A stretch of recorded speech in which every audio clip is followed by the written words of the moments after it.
Shalom, perkenalkan nama saya Yuni Artifin Telalan, saya dari program studi teologi. Ya, di sini saya akan membagikan tutorial bagaimana cara kita menggunakan PBIK. Adapun buku-buku yang saya pakai, yang pertama saya menggunakan Alkitab Terjemahan Baru edisi yang kedua. Dan yang kedua, saya menggunakan PBIK Jilid 1 dan PBIK Jilid 2 yang disusun oleh Bapak Pendeta Hasan Susanto edisi revisi. Nah, di sini saya akan menjelaskan apa itu PBIK. PBIK adalah Perjanjian Baru Interlinear dan Konkordasi Yunani Indonesia. Apa tujuan pemakaian PBIK? PBIK ini bertujuan untuk melihat makna asli teks dan menganalisis struktur dari bahasa asli teks tersebut. Bahasa asli dari Perjanjian Baru adalah bahasa Yunani. Buku PBIK ini terbagi atas 2 jilid. Jilid yang pertama berupa buku interlinear yang berisi makna asli dari teks Alkitab Perjanjian Baru. Dan jilid yang kedua yaitu buku konkordasi berisi bahasa Indonesia atau terjemahan bahasa Indonesia dari bahasa asli teks Alkitab yaitu bahasa Yunani dalam bahasa Indonesia.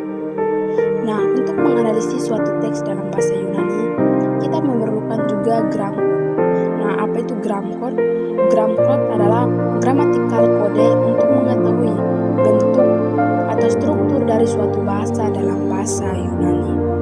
Ya, adapun langkah-langkah yang akan kita pakai, langkah yang pertama yang harus kita pakai yaitu sebelum kita masuk untuk menafsirkan ayat Alkitab, terlebih dahulu kita akan berdoa, minta tuntunan Roh Kudus untuk menuntun kita supaya kita bisa menafsirkan dengan baik.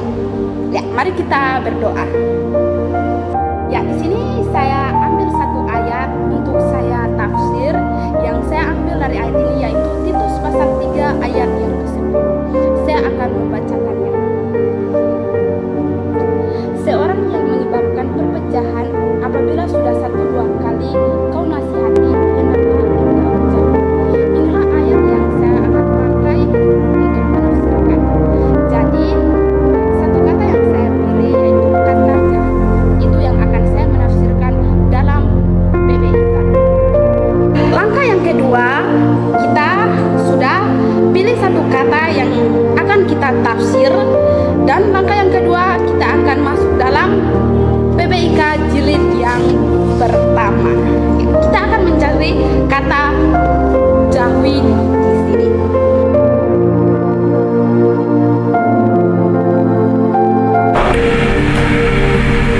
Ya, kita masuk dalam PBIK jilid 1.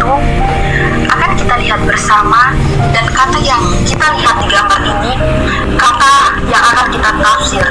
Di sini ada nomor 5, P-65 dan V2SPMM-. Inilah kode yang akan kita lihat bersama di PBIK jilid 2. Kata tolonglah dan usirlah kita akan tafsir dan kita cari tahu apa maksudnya. Dan kita lihat maksud kata ini di PBIK jilid 2. Di sini kita masuk dalam PBIK jilid 2, kita lihat nomor lemanya yang tadi kita sudah lihat di PBIK jilid 1. Nah, kita masuk dalam PBIK jilid 2, ada kata memohon. Nah, inilah kata harafiahnya.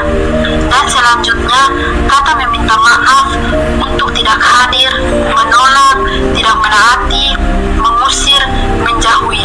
Nah, kata-kata ini bisa kita pakai karena kata ini sudah 12 kali dipakai di Alkitab.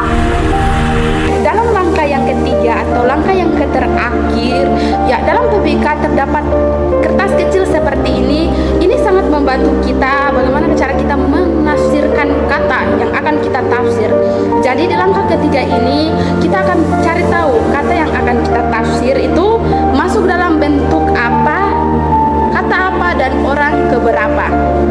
Nah, untuk yang terakhir di kertas grammar, kata jauhi masuk dalam kata kerja orang kedua tunggal present minder imperatif.